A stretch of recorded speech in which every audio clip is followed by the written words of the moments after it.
অস্ট্রেলিয়ার মাটিতে ইতিহাস গড়ার অপেক্ষায় বাংলাদেশ ক্রিকেট দল ডারউইনের মারারা ক্রিকেট গ্রাউন্ডে স্বাগতিক অস্ট্রেলিয়ার বিপক্ষে প্রথম টেস্টের তৃতীয় দিন শেষে ম্যাচের নিয়ন্ত্রণ পুরোপুরি নিজেদের হাতে নিয়েছে নাজমুল হোসেন শান্তর দল। প্রথম ইনিংসে 228 রানের বিশাল লিড নেয়ার পর দ্বিতীয় ইনিংসেও অস্ট্রেলিয়াকে চেপে ধরেছে বাংলাদেশি বোলাররা। তৃতীয় দিন শেষে দ্বিতীয় ইনিংসে অস্ট্রেলিয়ার সংগ্রহ 4 উইকেটে 161 রান। ইনিংস পরাজয় এড়াতেই এখনও স্বাগতিকদের করতে হবে আরও 67 রান, হাতে রয়েছে মাত্র 6টি উইকেট।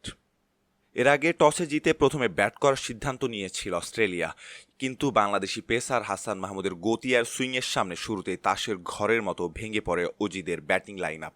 হাসান মাহমুদ একাই 55 রান দিয়ে তুলে নিয়েছিলেন ক্যারিয়ার সেরা 6 উইকেট। তার এই বিধ্বংসী স্পেলে প্রথম ইনিংসে মাত্র 198 রানে গুটিয়ে গিয়েছিল শক্তিশালী অস্ট্রেলিয়া। জবাবে ব্যাট করতে নেমে প্রথম ইনিংসে রানের পাহাড় গড়ে বাংলাদেশ। তরুণ ওপেনার তানজিদ হাসান তামিমের অস্ট্রেলিয়ার মাটিতে প্রথম কোনো বাংলাদেশি ব্যাটার হিসেবে টেস্ট সেঞ্চুরির ঐতিহাসিক কীর্তি গড়েন।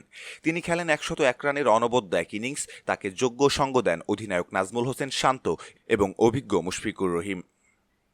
অস্ট্রেলিয়ার বিপক্ষে জশ হ্যাজেলউড 89 রানে 6 উইকেট নিলেও বাংলাদেশের প্রথম ইনিংস থামে 426 রানে। ফলে প্রথম ইনিংসে 228 রানের এক বিশাল ও মনস্তাত্ত্বিক লিড পায় টাইগাররা। আজকে তৃতীয় দিন দুর্দান্ত ব্যাট করেন মেহেদী হাসান মিরাজ। 154 বল মোকাবেলায় 65 রান করে জশ হ্যাজেলউডের শিকারে পরিণত হন তিনি। আজ ম্যাচের তৃতীয় দিনটি ছিল পুরোপুরি বাংলাদেশের বোলারদের আধিপত্যের গল্প।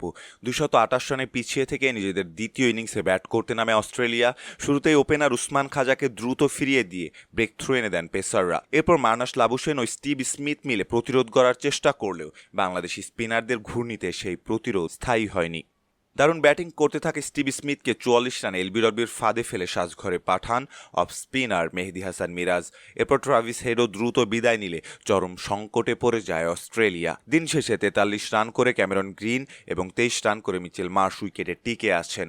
বাংলাদেশের নিয়ন্ত্রিত বোলিংয়ের সামনে ওজি ব্যাটাররা রান তুলতে রীতিমতো সংগ্রাম করছেন, যার প্রমাণ মেলে 53 ওভারে তাদের 161 রানের ধীরগতির স্কোরে।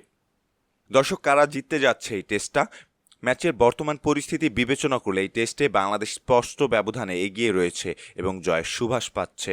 চতুর্থ দিন সকালে বাংলাদেশ যদি দ্রুত বাকি 6 উইকেটের পতন ঘটাতে পারে, তবে হয়তো দ্বিতীয়বার ব্যাট করতে হবে না টাইগারদের।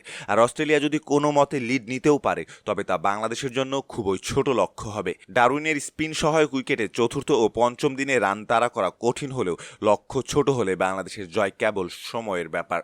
অন্যদিকে অস্ট্রেলিয়াকে এই ম্যাচ বাঁচাতে হলে অলৌকিক কিছু করতে হবে। ক্যামেরন গ্রিন ও মিচেল মার্শকে চতুর্থ দিন পার করে দিতে হবে এবং অন্তত 200 থেকে 250 রানের একটি লিড এনে দিতে হবে, যা এই মুহূর্তে তাদের ব্যাটিং লাইন আপের ফর্ম বিবেচনায় অত্যন্ত কঠিন। সম্মানিত দর্শক, এই ছিল আমাদের হাতে থাকা সর্বশেষ ক্রিকেট আপডেট।